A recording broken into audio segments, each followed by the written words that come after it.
దయ ప్రతి విశ్వాసులు అడగాలి కదండి. ఏమడగాలి? మీరు లేవగానే, నా ప్రభువా, నా ఏలినవాడా, నా ప్రాణనాథ, నా తండ్రి, నా రక్షకుడా, నా విమోచకుడా, నా శైలమా, నా శృంగమా, నా పిల్లల మీద, నా మీద, నా కుటుంబం మీద, నా గ్రామం మీద నీ దయ ఉంచు నాయనా అని మీరు అడగాలి. ఆయన దయాదాక్షిణ్యాల్ని మనం ఎప్పుడు ప్రార్థనలో అడుగుతూ ఉండాలి. నోవాహు ఎవరో తెలుసా? కృప పొందాడట ప్రియులారా. దయ పొందితే ఏ ఫలం పొందుదని చెప్పండి. ఏం చెప్పాను నేను ఇప్పుడు? దేవుని దయ ఎవరి మీద ఉంటుందో వాళ్ళకి దేవుడు ఏమిస్తాడు? గట్టిగా చెప్పట్లా. లేదు, మీరు కూడా నేను చెప్పేంత షార్ప్ గా వినండి, నా అంత షార్ప్ గానే వినండి. దేవుని దయ ఎవరి మీద ఉంటుందో వాళ్ళు గర్భఫలం అనే బహుమానాన్ని పొందుతారు. అవ్వ ఏం పొందిందనుంది? దేవుని దయ వలన. మరియమ్మ ఏం పొందుకుంది? ఫస్ట్ యేసు ప్రభువును గర్భం పొందుకుందా, దయ పొందుకుందా? అవ్వ దయ పొందుకున్నాక గర్భఫలం పొందిందా? గర్భఫలం పొందాక దయ పొందిందా? దయ పొంది. హన్నా ఏం పొందుకుంది?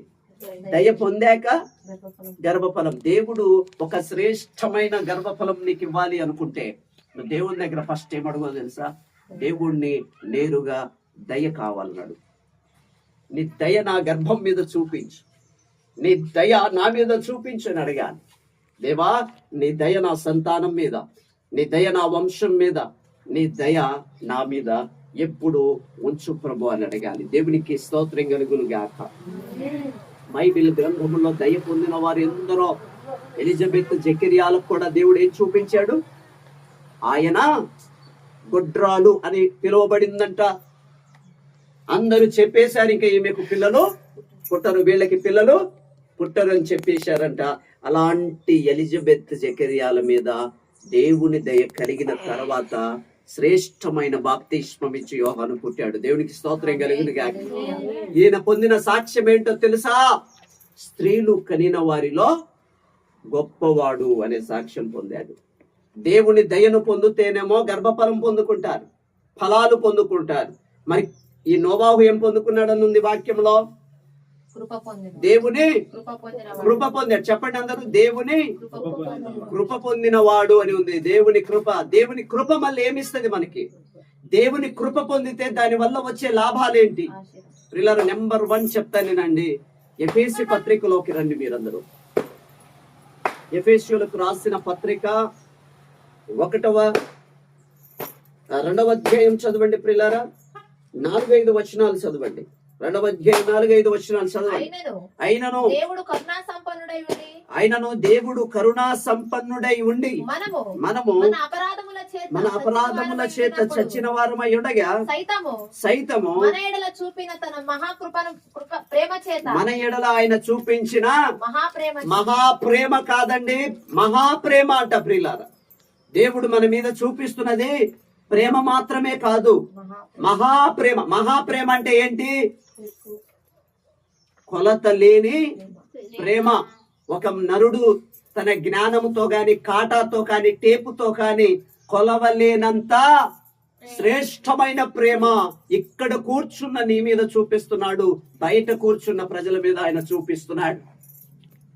వర్షము నీతిమంతుల ఇంటి మీద పడుతుంది, అవినీతిమంతుల ఇంటి మీద పడుతుంది. సూర్యుని వెలుగు మంచి వాళ్ళ మీద పడుతుంది, చెడ్డ వాళ్ళ మీద పడుతుంది. ఎందుకో తెలుసా? దేవుడు అందరిని సమానంగా ప్రేమిస్తున్నాడని అర్థం. అయితే దేవుని కృప ద్వారా మనం ఏం చేస్తున్నామంటే తెలుసా? కృప చేతే మీరు రక్షింపబడి ఉన్నారు అని ఉంది. దేవునికి స్తోత్రం కలుగును గాక. ఈ కృప ఏం చేస్తదంట తెలుసా? క్రీస్తు యేసునందు ఆయన మనకు చేసిన ఉపకారము ద్వారా. చూడండి, నా వైపు చూడండి. దేవుని కృప ఎవరి మీద ఉంటదో వాళ్లకు దేవుడు ఉపకారము చేయబోతున్నాడు.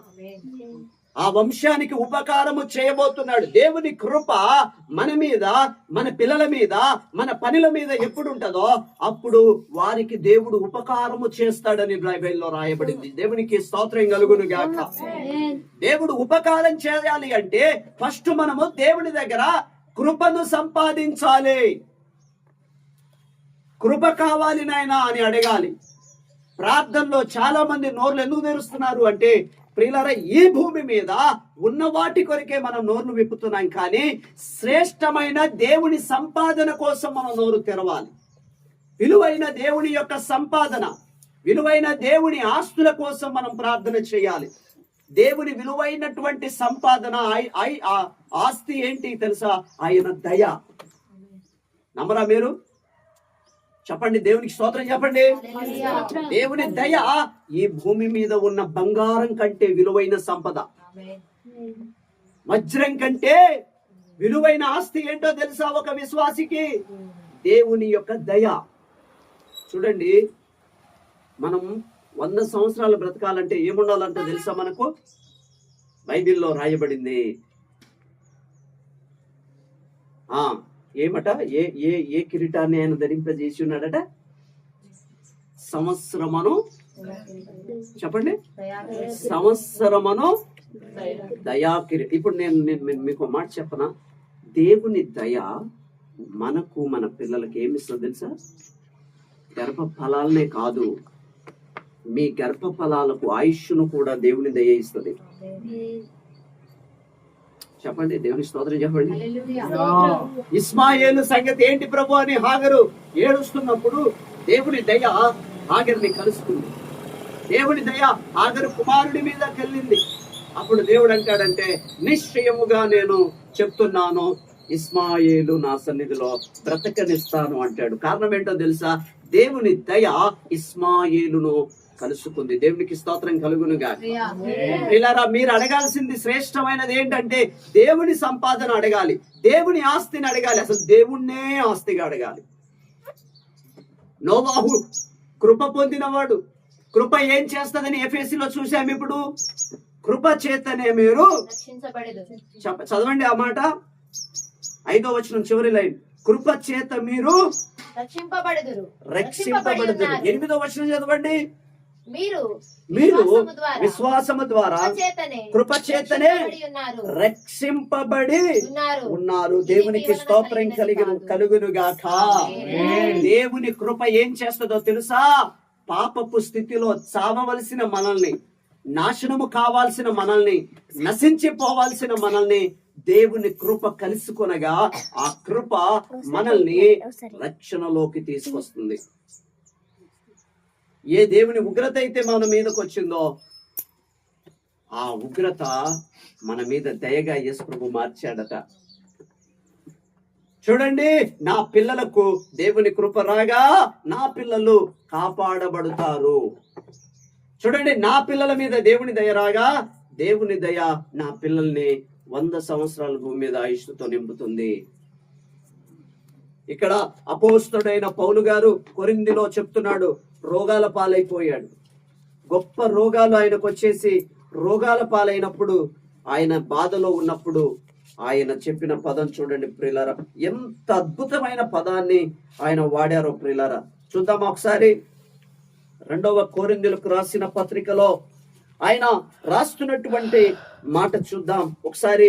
2వ కొరింథీయులకు రాసిన పత్రిక 12వ అధ్యాయము 9-7 నుండి చదివిన చాలా బాగుంటుంది. నాకు కలిగిన ప్రత్యక్షతలు బహు విశేషముగా ఉన్నందున నేను అత్యధికముగా హెచ్చిపోకుండా నిమిత్తము నాకు శరీరంలో ఒక ముళ్ళు నేను అత్యధికముగా. చూడండి, దేవుడట మనము పొంగిపోకుండా ఉండడానికి దేవుడు మనకి ఏం పెడతాడట? చెప్పాలి, ఒక ముళ్ళును పెడతాడు. ఎందుకు? అది దేనికోసం పెట్టాడు చెప్పండి. ఒక కారు ఉంటది, ఆ కారు బుర్రని ఉరక్కుండా కారులో ఏం పెట్టాడు? బ్రేక్ పెట్టాడు. అలాగే మనం కూడా ఎక్కువ గర్వంతో నిండకుండా, పాపంతో నిండకుండా, హెచ్చిపోకుండా ఉండడానికి దేవుడు మనల్ని ఏం పెడతాడు? ముళ్ళు పెడతాడు. అలా ముళ్ళు పెట్టాడట. అప్పుడు ఏం జరిగింది చదవండి తొందరగా. నా శరీరంలో ఒక ముళ్ళు నేను అత్యధికముగా హెచ్చిపోకుండా నిమిత్తము. ఆత్మలో అన్నాడా శరీరంలో అన్నాడా? శరీరములో. ఒక ఆయన ఏమంటున్నాడంటే దీన్ని ఆత్మలో అంటున్నాడు. బైబిల్లో స్పష్టత ఉంటది. పౌలుకి ఆత్మలో ఏ ముళ్ళు లేదు. పౌలుకు పెట్టిందల్లా ఇందులో శరీరంలోనే ఒక ముళ్ళు. కొంతమంది స్కాలర్లు ఏమంటాడంటే పౌలుకి కంటి సమస్య, కళ్ళ జబ్బు ఉందని చెప్పారు. అదే పౌలు గారి యొక్క వస్త్రాలు ముట్టుకున్నప్పుడట చచ్చిపోయిన వాళ్ళు ఏమయ్యారు? దేవునికి స్తోత్రం చెప్పండి. హల్లెలూయా. సైలెంట్ గా ఉండాలి నాన్న. మీరు స్కూల్లో ఎట్లా, నా స్కూల్లో అయితే పడతాయి మీకు. జాగ్రత్త పప్పి, డైవర్ట్ అవుతుంది దేవుని మాటలో. అమలారా, మీరు ప్రార్థనలో అడగాల్సింది ఏంటంటే మా పిల్లల మీద, మా మీద మీ కృప చూపించు. కృపను అడగాలి, రోజు కృపను అడగాలి మీరు. పౌలు లాంటి ఆయన ఏమంటున్నాడో తెలుసా? నా శరీరంలో ఒక ముళ్ళు ఉంది, నన్ను నలగొట్టుటకు సాతాను యొక్క దూతగా ఉంచబడేను, అది నా యొద్ద నుండి తొలగిపోలేని దాని విషయమేమో మారు. అందుకు నా కృప నీకు చాలు, బలహీనత యందు నా శక్తి పరిపూర్ణమగుచున్నదని ఆయన నాతో చెప్పాను. కాగా క్రీస్తు శక్తి నా మీద నిలిచి ఉన్న నిమిత్తం విశేషముగా దేవుడు ఏమన్నాడంటే నా కృప నీకు, చెప్పండి, దేవుడే ఏమన్నాడు స్వయంగా? నా కృప నీకు చాలు. ఎంత శ్రేష్టమైన మాట. ప్రభు ఏమన్నాడో తెలుసా? సృష్టికర్త అయిన దేవాది దేవుడు అంటున్నాడు, చాలా మంది డబ్బు చాలు, నాకు పదవి చాలు, నాకు ఇల్లు చాలు, నాకు ఇది చాలు, నాకు అది చాలంట. కానీ అసలైన క్రైస్తవుడైతే నాకు నా ప్రభు కృప మాత్రం చాలు. అందుకే ఓ పాట, చాలునయా చాలునయా నీ కృప నాకు చాలునయా, నీ కృప నాకు చాలునయా. దేవుడి నామానికి మహిమ కలుగును గాక. ప్రభువారు గనుక మీ దగ్గరికి వచ్చాడు అనుకోండి, నీకేం కావాలి అని అడిగాడు అనుకోండి, ఒకటే చెప్పండి, నా ప్రభువా నీ కృప నాకు చాలు. అంటే దాని అర్థం ఏంటో చెప్పనా? ప్రభువా నాకు ఈ భూమి మీద బంగారము వద్దు, ఈ భూమి మీద ఆస్తి పాస్తులు నాకొద్దు. అసలు బైబిల్లో ఏముందో తెలుసా? ఇహలోకం మట్టుకే. 1 కొరింథీయులకు రండి, ఎంత మంచి మాట ఉంటుంది చూడండి. అది నాకు తెలిసి 8వ అధ్యాయం 1 కొరింథీయులకు రాసిన పత్రికలోనే ఉంటదని అనుకుంటున్నాను. ఈ మట్టుకు, ఈ లోకం మట్టుకే మనము దేవుణ్ణి నమ్మిన ఎడల, ఒకసారి ఆ మాట ఉంటుందండి, ఎంత మంచి మాట అది. ఒకసారి 1 కొరింథీయులకు రాసిన పత్రిక 7వ అధ్యాయము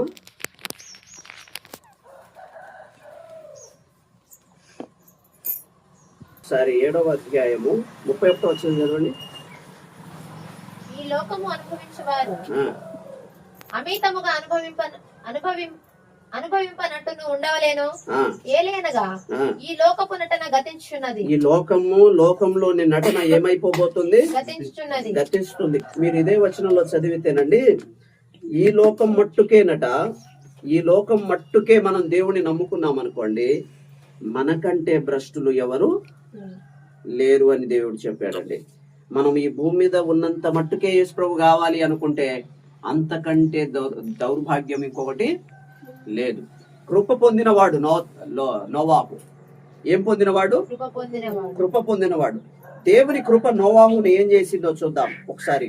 దేవుని కృప ఆయన మీదకి రాగా, ఈయన దేవుని కృప పొందడానికి నోవాహు ఏం చేశాడట? చదవండి, ఆది కాండంలోనే త్వరగా. నోవాహు దేవుని నీతి పొందడానికి, నోవాహు గారు దేవుని నీతి పొందడానికి ఏం చేశారు? దేవుడు నోవాహుతో సమస్త శరీర మూలముగా భూమి బలత్కారముతో నిండి ఉన్నది గనుక నా సన్నిధిని వారి అంతము వచ్చినది. ఇదిగో వారిని భూమితో కూడా నాశనము చేయుదును, చితిసారకపు మ్రానుతో. 9వ వచనంలో ఉంది ప్రియులారా, నోవాహు వంశావళి ఇదే. నోవాహు నీతిపరుడును తన తరంలో నిందారహితుడనై ఉండేను. నోవాహు దేవునితో కూడా చెప్పండి, దేవునితో కూడా నడిచినవాడు.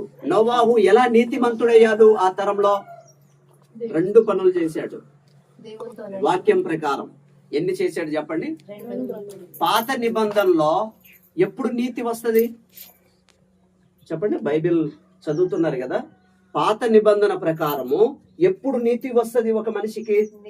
ఎప్పుడు దేవుడు అతన్ని నీతిమంతుడుగా ఎంచుతాడు?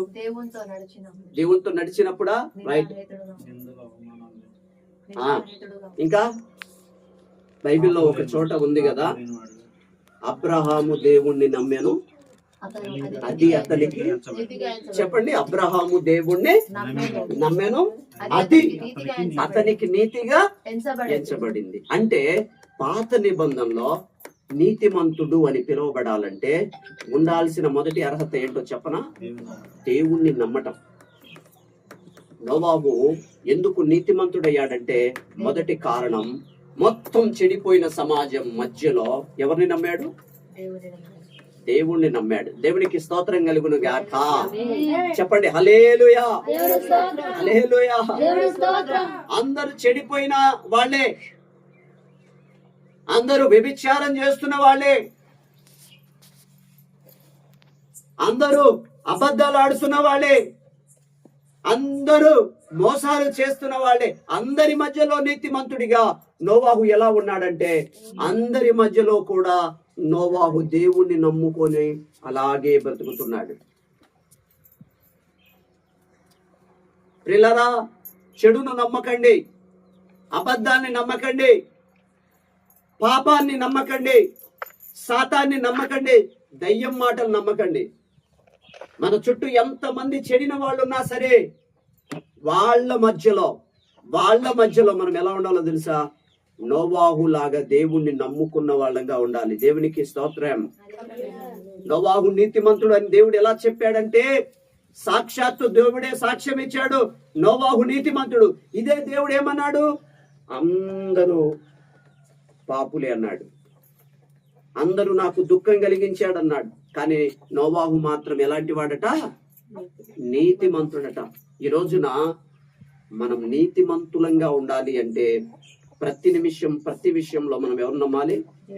దేవుణ్ణి నమ్మాలి. దేవుణ్ణి నమ్మటమే నిజమైన నీతి.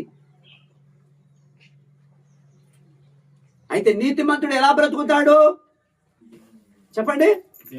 దేవుడు అబ్రహాం అంటాడు, అబ్రహాము దేవుని నమ్మేనో, అది అతనికి నీతిగా ఎంచబడేనో అని అన్నాడు. ఇదే బైబిల్ గ్రంథంలో ఏమన్నాడంటే, నీతిమంతుడు విశ్వాస మూలముగా జీవిస్తాడని ఉంది. దేవునికి స్తోత్రం.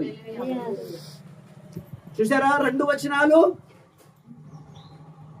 నోవాహు నీతిమంతుడే. అయితే నోవాహు ఎలా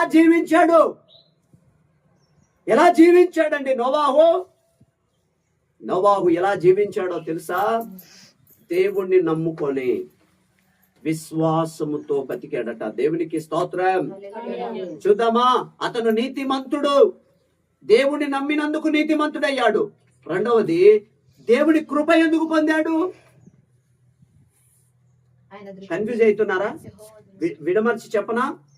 ఫస్ట్, నోవాహు నీతిమంతుడు ఎలా అయ్యాడంటే అందరి మధ్యలో ఎవరు నమ్ముతున్నాడు? దేవుణ్ణి. రెండవది, నోవాహు దేవుని కృప పొందడానికి కారణం ఏంటో తెలుసా? అది బాగా చెప్పారు సిస్టర్. దేవునికి స్తోత్రం చెప్పండి. నమ్మడం తనని నీతిమంతుణ్ణి చేస్తే, నడవడం తన మీద కృప వచ్చేలా చేసింది.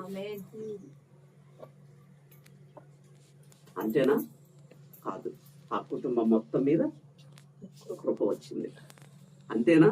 కాదు, ఆ కృప ఒక పడవ రూపంలో, ఒక ఓడ రూపంలో మొత్తం కుటుంబానికి రక్షణ కల్పించింది. దేవునికి స్తోత్రం. అక్కడ ఏం చదివాము? ఎఫెసీలో దేవుని కృప మిమ్మల్ని ఏం చేస్తుంది? ఏముంది? రక్షిస్తుంది. ఇప్పుడు ఈ కుటుంబం మీద ఏముంది? నాకు తెలిసి నేను ఒక మాట చెప్పనా? కాస్త ఇక్కడ రానా? వాళ్ళ ఇంట్లో డబ్బులు ఉండొచ్చు, లేదా అప్పట్లో డబ్బులు అంటే ఏంటి? ఇప్పుడు ఉన్నట్లు ఈ నోట్లు చిల్లర అనుకోబాకండి.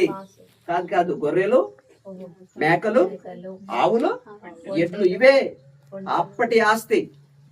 వాళ్ళ దగ్గర అన్ని ఉన్నాయి. కానీ ఇవేవి కూడా నోవాహు కుటుంబాన్ని జల ప్రళయం నుండి కాపాడదు. జల ప్రళయం నుండి కాపాడగలిగేది కేవలం నోవాహు మీద ఉన్న దేవుని కృప. ఆ ప్రజల మీద ఏమో దేవుని కోపం, కానీ ఈ ప్రజల మీద దేవుని కృప. ఈరోజు కూర్చున్న మందిరంలోకి వచ్చిన ప్రియ దేవుని చెల్లమ్మ, తల్లి, నీకు ఏం కావాలి దేవుడి నుండి? ఏమడగాలంటే నువ్వు, అయ్యా అయ్యా నీ కృప నాకు చాలు. నువ్వు ఆ మాట అన్నావు అనుకో అమ్మా, నీ ఇంటి కోసం దేవుడు మరొక ఓడను కట్టబోతున్నాడు. కడతాడు ఆయన, కట్టిస్తాడు ఆయన. కానీ మనం ఏమంటాం చెప్పండి? చెప్పండి. చాలా సార్లు చెప్తా. ఒక ఆయన చర్చికి వచ్చి ఆయన అరుగు మీద కూర్చొని పడుకొని పాట పాడుతున్నాడు బయట. దేవ కనబడవా, నా దేవ కనబడవా. ఏమని పాడండి మీరు నాకు. దేవ కనబడవా, నా దేవ కనబడవా. లోపల కిచెన్ రూమ్ లో వాళ్ళ ఆవిడ ఏం పాడింది? చూటను వదలవా, అబీడి నువ్వు మానవా. ఏమేమి అడుగుతామో మనం, ఏమేమి అడుగుతామో కదా. చూడాలని ఉన్నాడు ఆయన ప్రభుత్వం, కానీ ఏం అలవాటు ఉంది? అది కూడా మంచి చుట్ట నోట్ వేసుకొని పాడిండు పాట. ఎబ్రి 12:14 ఏమున్నది? 14:12 పరిశుద్ధత లేకుండా ఎవరు ప్రభువుని చూడలేరు. మగ్దలేన మరి ఎంత పరిశుద్ధురాలో తెలుసా? ఎంత పరిశుద్ధంగా తన మనసు మారిందో తెలుసా? అప్పటి వరకు వ్యభిచారంలో బ్రతికిన ఆ తల్లి యేసు స్పర్శ, యేసు తాకిడి, యేసు ప్రేమ, యేసు దయ, యేసు కృప ఓ వ్యభిచారిని అత్యున్నతమైన పరిశుద్ధ స్త్రీగా మార్చేసింది. పునరుత్థానమైన తర్వాత యేసు ఆగాల్సిన అవసరం లేదు, అక్కడ వెళ్ళిపోవాలి ఆయన దేవుడి రాజ్యంలో. కానీ మగ్దలేని మరియమ్మ వస్తుంది, నేను ఆమెను కనబడాలని ఆగాడట. కారణం ఏంటో తెలుసా? దేవుణ్ణి చూసే కనులు, దేవుణ్ణి చూసే మనస్సు, దేవుణ్ణి చూడగలిగే అర్హత మగ్దలేని మరియమ్మ యేసు తాకిడి ద్వారా పొందుకుందట. దేవునికి స్తోత్రం. ఆ పాట పాడదు, తప్పులేదు, కానీ దానికి తగినట్లుగా నువ్వు నీ జీవితాన్ని కట్టుకోవాలి. మీరు ఏ గిన్నెలో అన్నమంటారు? మంచిగా పేడే బుడద మంచిగా దాంతో నిండిన దాంట్లో సేమియా చేస్తారు. ఎవరైనా ఎవడైనా చేస్తారా? ఏం చేస్తారు మీరు? శుభ్రంగా నువ్వు కొంచెం వండే అంత శుభ్రమైన గిన్నెలో వండుతున్నప్పుడు అంత పరిశుద్ధుడు. ఆయన్ని కనబడాలంటే నీ మనసు ఆయనకి ఎలా ఉండాలి? హోలీనెస్ గా ఉండాలి నీ యాటిట్యూడ్. ఎంత పరిశుద్ధతలో నీ మనస్సు ఉండాలి. చూడండి, అద్దం కంటే స్వచ్ఛమైనటువంటి తెల్లగా నీ హృదయం ఉండాలి. నీ కళ్ళు ఎలా ఉన్నా పర్వాలేదు. కొందరు అంటారు కదా, కొందరికి పిల్లి కళ్ళని, కొందరికి ఎర్ర కళ్ళని, కొందరికి నల్ల కళ్ళని చెప్తారు కదా. ఏ కళ్ళైనా సరే చెప్పండి హల్లెలూయా, దేవునికి స్తోత్రం కలుగును గాక. నోవాహు నీతిమంతుడు. నోవాహు తన మనస్సు అలా కట్టుకున్నాడు. అమ్మ మీకు మాట చెప్పనా, నోవాహునట తన చుట్టూ ఉన్న ఏ పాపం ప్రేరేపించలేకపోయిందట. ప్రైజ్ గాడ్, హల్లెలూయా, హల్లెలూయా. నోవాహును ఏ పాపము కూడా ఆకర్షించలేదు. నోవాహు కుటుంబాన్ని ఏ పాపము ఆకర్షించలేదు. కారణం ఏంటంటే నోవాహు తన హృదయాన్ని దేవుని కోసం కాచుకున్నాడట. చెప్పండి, తన హృదయాన్ని కాచుకున్నాడు.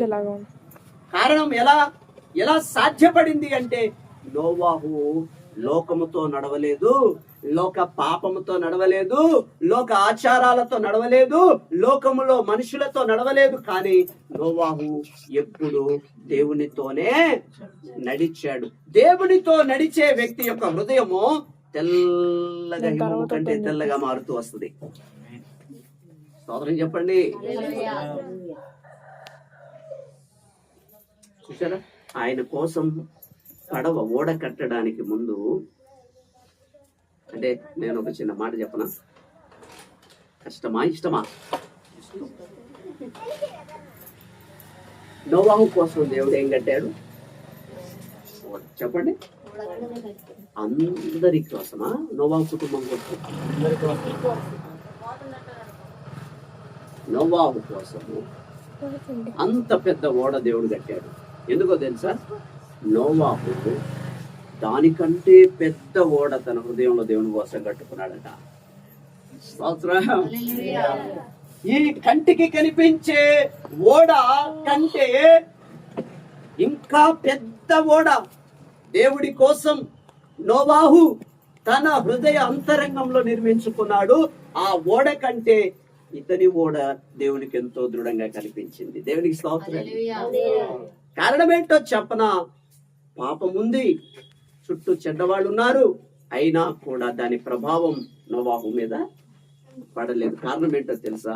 నోవాహు దేవునితో అంటు కట్టబడ్డవాడు. నోవాహు నీతిమంతుడు, నోవాహు కృప పొందినవాడు. కారణం ఏంటో చెప్పనా? దేవుణ్ణి నమ్మాడు. కారణం ఏంటో చెప్పనా? దేవునితో నడిచాడు. ఎన్ని రోజులు నడిచాడండి? ఒక రోజా, 2 రోజులా? ఎన్ని రోజులు నడిచాడు? బైబిల్లో దేవునితో నడిచిన వాడు ఎంతమందో తెలుసా? హానోకు దేవునితో ఎంత, అసలు బైబిల్లో ఒక పెద్ద ధైర్యాన్ని ఇచ్చేది, బైబిల్కి ఊపిరినిచ్చిన వచనం ఏంటో తెలుసా? హానోకు దేవునితో. ఎవరితో నడుస్తున్నాం? ఎలా నడవగలం? ఎలా నడవగలం? దేవునితో ఎలా నడవగలమో తెలుసా? కొత్త నిబంధనలు వేసేమన్నట్టు తెలుసా? ఆయన పాదాలని అట దేవుడు మాదిరిగా పెట్టి, చెప్పండి, నువ్వు పొరపాటున ఎక్కడో పెడతావని ఆయన ఎవరి పాదాలని అడుగుగా పెట్టాడు? దేవునితో నడవడం అంటే చెప్పనా? మరి నేను చెప్పాలా వద్దా? నోవాహు ఎవరితో నడిచాడు? దేవునితో నడిచాడు. అసలు దేవునితో నడవడం అంటే ఏంటి చెప్పనా? వాక్యం చూపించనా? 1 కొరింథీయులకు రాసిన పత్రిక 11వ అధ్యాయం 1వ వచనం చదవండి. నేను క్రీస్తుని పోలి నడుచుకొనిచున్న ప్రకారము మీరును నన్ను పోలి నడుచుకొనుడి. చూసారా? నోవాహు దేవునితో నడిచాను, కానీ కొత్త నిబంధనకు వచ్చేసరికి ఆ నడవడం ఎలా అయింది? క్రీస్తుతో కాదు, క్రీస్తును పోలి నడవడం. స్తోత్రం చెప్పండి అందరూ. దేవుడు చక్కటి మాటలు మాట్లాడుతున్నాడు ఈ రోజు ఇక్కడ. పాత నిబంధనలో దేవుడితో నడవడం, కొత్త నిబంధనలో దేవుణ్ణి పోలి నడవడం. తేడా ఉందా? అయ్య బాబోయ్, పోలి నడవాలి. సరే, పోలి నడవాలి. ఎలా పోలి నడవాలండి? ఎలా పోలి నడవాలో చెప్పనా? యేసయ్య ఒక్క తప్పు చేయలే. యేసయ్య ఒక్క తప్పైనా చేశాడా? యేసు ప్రభు యోహాను సువార్తలో అంటాడు, నాలో పాపమున్నదని మీలో ఎవడైనా స్థాపించగలడా? పాపము లేనివాడు, కల్మషం లేనివాడు, కుట్ర లేనివాడు, ద్వేషం లేనివాడు, విమతం లేనివాడు, కల్మషం లేనివాడు, కుట్రలు లేనివాడు, ఇన్ని లేని పరిశుద్ధుడైన దేవుణ్ణి అని ముఖం మీద ఉన్నాడు ఒక ఆయన. ఒక పాపి పరిశుద్ధ దేవుని మీద, సృష్టికర్త దేవుని మీద. బైబిల్లో ఏముందో తెలుసా? ఆయన ఆదిలోనే భూమికి పునాది వేసెను, ప్రపంచములను కుమారుని ద్వారా తండ్రి నిర్మించెను. జగత్తుకు పునాది వేసిన వాడు. కొలస్సీయులకు రాసిన పత్రికలో ఆయన మహాదేవుడును మన రక్షకుడు అన్నారు. ఎఫెసీ పత్రిక 1వ అధ్యాయంలో అన్నాడు, ఫిలిప్పీలకు రాసిన పత్రిక 1వ అధ్యాయము 4-5-6 వచనాల్లో ఆయన దేవుడిగా ఉండే భాగ్యాన్ని విడిచిపెట్టి మనుష్యుని పోలికగా దాసునిగా వచ్చాడు. ఎవరు సమీపింపరాని తేజస్సులో ఆయన మాత్రమే నివసించుచు ఉన్నటువంటి దేవుణ్ణి ఆయన ఉమ్మాడు. దేవదూతలు పరిశుద్ధుడని కొనియాడే దేవుని మీద ఆయన ఉమ్మాడు. ఉమ్మినప్పుడు ఏం చేయాలండి చెప్పండి? ఏం చేయాలి? ఒక తప్పు చేయని వాడి మీద, ఒక దుర్మార్గుడు చెడ్డవాడు ఉమ్మినప్పుడు ఏం చేయాలి? మనమైతే ఏం చేస్తాం చెప్పండి? తిరిగి 2 సార్లు ముట్టం. అమ్మ నేను మాట చెప్పనా, ఒక వ్యక్తి మన ముఖం మీద ఉమ్మినా కూడా తుడుచుకొని నవ్వుతూ వెళ్ళేవాడు నిజంగా యేసును పోలి నడుస్తున్నవాడు. ఉమ్మగానే నాదేమి తప్పు, నేను చెడ్డవాడినా, ఏమనుకున్నావురా, మా ఇల్లు మా వంశము మేము ఏమనుకున్నావురా, నువ్వెంత నీ బతుకెంత అని నువ్వు అన్నావు అనుకో, నువ్వు అనర్హుడివి. నువ్వు క్రీస్తును పోలి మాత్రమో జీవించట్లేదు. నువ్వు దేవుణ్ణి పోలి నడవడం అంటే అదే. నిజం చెప్పండి, మిమ్మల్ని ఎవడైనా వచ్చి తిట్టాడు అనుకోండి, ఒక తిట్టు, మీరేం చేస్తారు? నిజం చెప్పాలండో 24 గంటలు బైబిల్ చదువుతున్నాం, 24 గంటలు ప్రార్థన చేస్తున్నాం, అయినా మిమ్మల్ని వచ్చి ఎవడైనా తిట్టాడు అనుకోండి, ఏం చేస్తారు? ఏం చేస్తారండి? రెడ్డి చెప్తాడు, తిడతారా? అమ్మా మనం ఏదైనా ఒక వస్తువు తయారు చేసామనుకో, దాన్ని ఏం చేస్తాం? పరీక్ష చేస్తామా? చేయమా? పరీక్ష చేస్తారా? మీరు ఏదైనా వంట వండారు అనుకోండి, దాన్ని ఏం చేస్తారు? రుచి చూడరా? చూస్తారు కదా. మరి నువ్వు మారావా మారలేదో, క్రీస్తును పోలి నడుస్తున్నావో నడవలేదు, అదే మాత్రం నువ్వు చూడడా? చూడని కొన్ని ముందు పెడతాడు, అంతేనా? అందుకే నేను ఒక చోట చెప్పా, 10 మందిలో ఉండేవాడు అసలైన మనిషి కాదు. ఒంటరిగా ఉన్నప్పుడు నువ్వు ఎలా ఉంటావో అదే నీ బతుకు. నలుగురి మధ్యలో ఉన్నప్పుడు నువ్వు ఉండే విధానం నిజమైనది కాదు, నిజమైన వ్యక్తిత్వం కాదు. 4 గదుల మధ్యలో ఒంటరిగా ఉన్నప్పుడు ఎలా ఉంటావు అదే నీ బతుకు. ఘాట్ అవుతుందా? ఏంటి నవ్వుతూ చెప్తాను కానీ యాడికాడికి నరికేస్తా ఉంటాయి కదా. నరకాలు ఏంటండో, ఎందుకో తెలుసా నరకాలి? ప్రభువే అన్నాడు నాతో, మీరు బహుగా ఫలించు నిమిత్తం పనికి రాని తీగని నేను. నీ ఫలింపును అడ్డుకునేదేదో కాదు, నీలో పనికి రాని తీగ. ఈరోజు చెప్తున్నాను, ఎన్నో విషయాలు చెప్పాం కదా. నోవాహు దేవునితో నడిచాడు, అది అతని తరంలో చెల్లింది. ఇప్పుడు మనము దేవుణ్ణి పోలి నడవాలి. అందుకు సంఘం నడుస్తారా? ఎట్లా పోలి నడవడం అంటే, ఒక్క గుద్దితే ఓ సిరక్క చట్నీ అయిపోతాం అందమా? ఇంట్లో వాళ్ళ కొడుక్కి ఫోన్ ఇచ్చింది క్రైస్తవురాలు పాస్టమ్మ. భర్త ఏమో సేవ చేయట్లేండి, జాబ్ చేస్తాడు, వాళ్ళ ఆవిడ సంపూర్ణ సేవ చేస్తుంది. వాళ్ళకు ఒక పాప ఉంది. పాప ఫోన్ పట్టుకుంది, వంటగదిలో జరుగుతుంది ఇదంతా. వాళ్ళ ఆయన డ్యూటీలో ఉండి ఇవే ఏదో చేస్తుంది. వాళ్ళ ఆయన డ్యూటీ నుండి వచ్చాడు. అమ్మాయి చేతిలో ఏముంది? ఆమె అంటది కదా, వాళ్ళ ఆయన వచ్చి అంటాడు కదా, ఈరోజు ఏం చేస్తున్నావు అంటే, ఆమె అంటది కదా పులిహార చేస్తున్నా అన్నది. పులిహార చేస్తుంది అనగానే ఈయన అన్నాడు కదా, పులిహార ఎందుకు ఈరోజు బిర్యానీ చేయవా అన్నాడు. బిర్యానీ చేయవా అనగానే అట్ల కాడే ఇరిగిపోద్ది అనుకుంటున్నావా అని ఈమె అంది. అంటే ఆయన చాలా బాగా మాట్లాడుతున్నాడు పాపం. కాదమ్మా కొంచెం తినాలనిపిస్తుంది ఈరోజు అంటే, ఓ కూర్చొని తినేటోడి నీకేం అర్థమైంది? నేను సేవకి వెళ్ళాలి, బ్యాగ్ సంఖ్యలో పెట్టుకోవాలి, కరపత్రికలు ఇవ్వాలి, రోడ్ అరవాలి, ఇన్ని చేసి వచ్చాక అలసిపోయి నువ్వేది అడిగితే అది చేయడానికి నేనున్నది.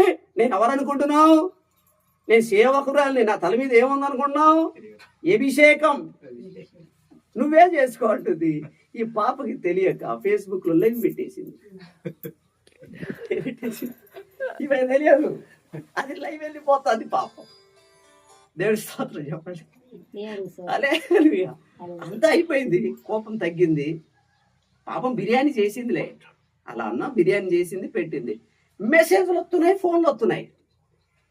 అమ్మగారు హలో, అమ్మగారు మంచి సేవకురాలికి అమ్మాను.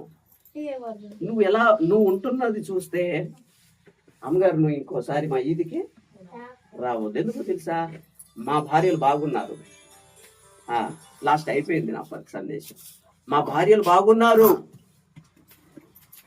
మా భార్యలు బాగున్నారు.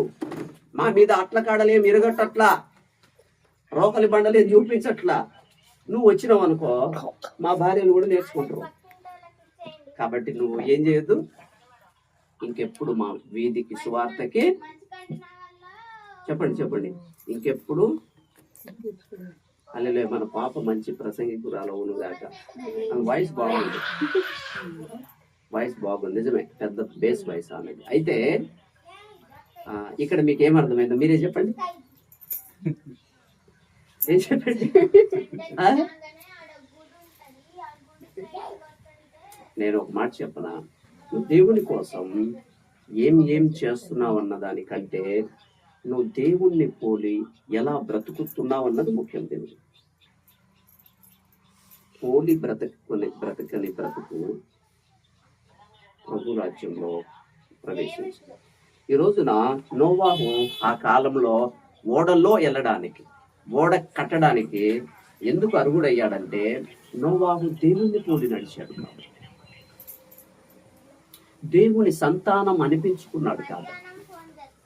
మీకు ఇంకో మాట చెప్పనా, అసలు దేవుని కోపాన్ని సల్లార్చి పడేశాడు నోవా. బైబిల్లో ఉన్నది. అయ్యో నేను అనవసరంగా నేను చంపాను అనుకున్నాడు అంతే.